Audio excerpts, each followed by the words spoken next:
Maintenant, on a une leçon qui s'appelle multiplier à l'aide du calcul mental. Et comme vous le savez, calcul mental, c'est-à-dire que vous n'avez pas une calculatrice, vous n'avez pas un crayon ou un papier pour résoudre cette multiplication. Vous êtes dans une situation que vous êtes hors de la maison, que vous êtes dans un centre d'achat et que vous devez faire cette multiplication-là seulement mentalement.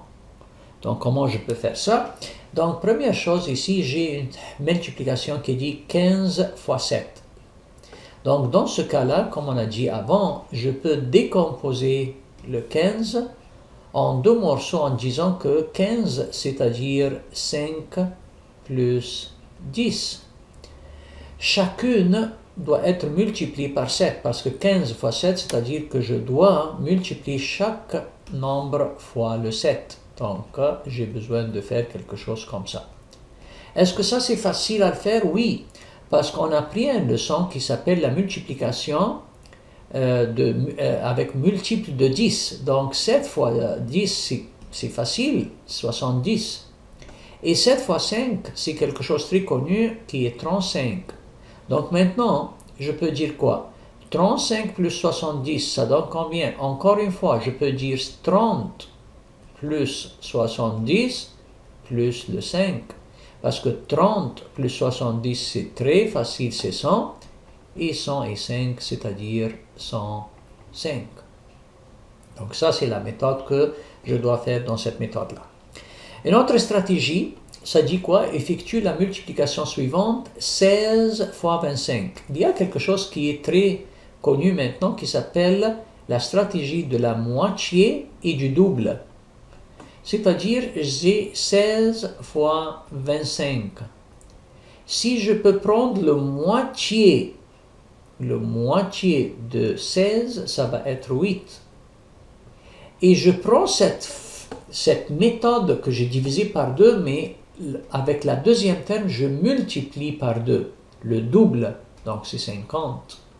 Donc ce que j'ai fait ici, je fais le contraire ici. J'ai divisé par 2 ici, j'ai multiplié par 2 ici. Donc ça, c'est ce que j'ai fait. J'ai divisé par 2, mais ici, j'ai multiplié par 2. Est-ce que ça, c'est correct? Est-ce que je peux faire ça? On va prendre un petit exemple et on va le tester. Est-ce que c'est raisonnable? Est-ce que ça donne la même réponse?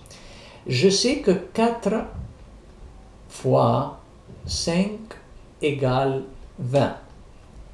Si je prends le moitié du 4, je divise par 2, ça donne 2. Et si je multiplie le 5 par 2, ça me donne 10. Est-ce que 2 fois 10, ça me donne 20? Oui, donc la méthode fonctionne. Quand je divise par 2 et je multiplie l'autre par 2, ça me donne la même réponse. Donc ici, quand je fais ça, quelqu'un qui va me dire, est-ce que ça c'est plus facile? 8 fois 50, c'est plus facile que 16 fois 25? 100% oui. Pourquoi? Parce que j'ai un multiple de 10 et on a pris cette leçon-là. Quand j'ai quelque chose comme ça, je multiplie 8 fois 5, ça me donne 40, et j'ajoute le 10 à la fin, donc c'est 400. Donc, c'est plus facile de voir ou de trouver le 400 avec 8 fois 50 que 16 fois 25. Si je prends un autre exemple, si je peux dire, disons, si je veux prendre 12 fois un exemple de 15, quelque chose comme ça. 12 fois 15, c'est un petit peu difficile pour moi de le trouver, donc je peux faire quoi? Je peux diviser une terme par 2 et multiplier l'autre terme par 2. Donc, quand je fais ça, ça me donne 6 fois 30. Est-ce que 6 fois 30 est plus facile que 12 fois 15? Bien sûr, oui, parce que j'ai un multiple de 10. Donc je dis 3 fois 6, ça donne 18 et j'ajoute le 0.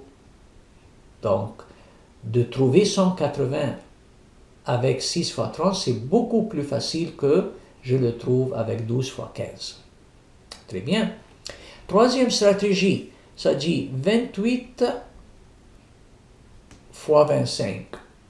Il y a quelque chose ici que vous devez le savoir, que le nombre 25, le nombre 25 est très connu, que 25 fois 4 c'est-à-dire je répète le 25 4 fois, ça donne 100. C'est quelque chose de très connu. Donc, comme vous voyez ici, le 25, pensez à ça. Dit que, oh, j'espère que j'ai 4 fois 25 au lieu de 28. Mais moi, je peux transformer le 28 en 7 fois 4. Parce que 7 fois 4, ça donne 28. Donc maintenant, j'ai reçu quelque chose de très facile. Quand j'ai brisé le 28 avec 7 fois 4, j'ai le 4 fois 25 qui donne 100. Donc il me reste 7 fois 100. Et on a dit que c'est très facile parce que ça c'est un multiple de 10. Donc ça me donne 700 comme réponse. Donc c'est plus facile d'avoir le 700 en faisant ça que je multiplie 25 par 28 parce que c'est très dur de savoir le produit de 28 fois 25.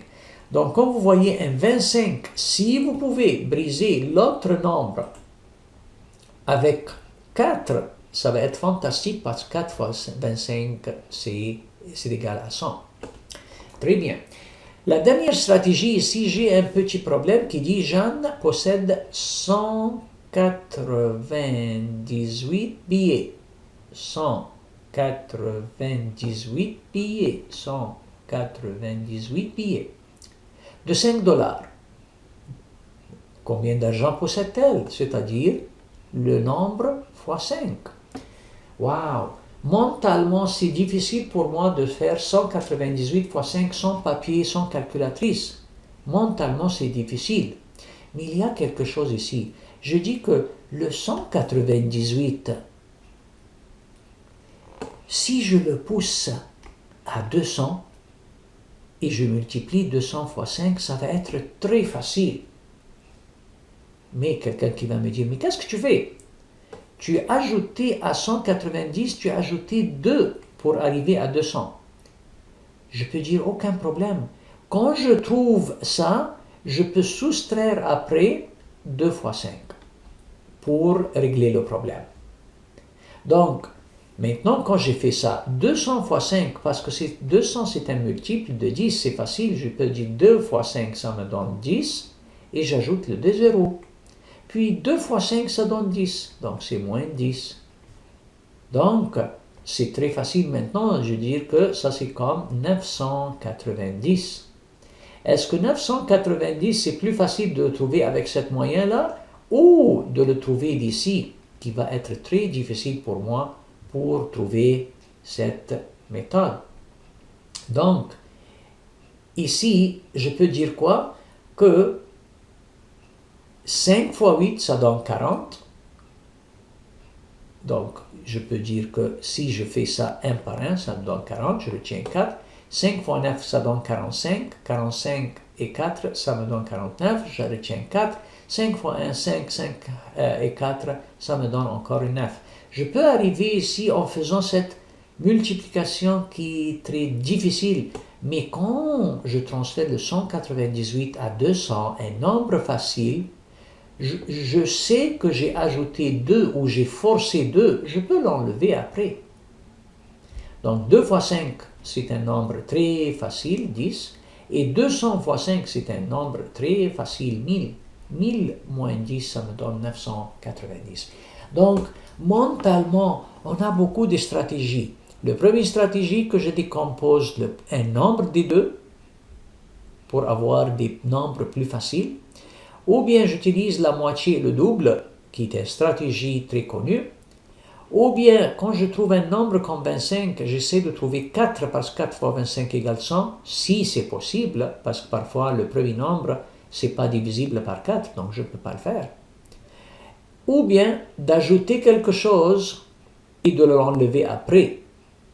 Et de cette moyen-là, j'ai trouvé comme 4 différentes stratégies pour des calculs mentaux, pour faire la multiplication de deux nombres. Merci pour votre attention.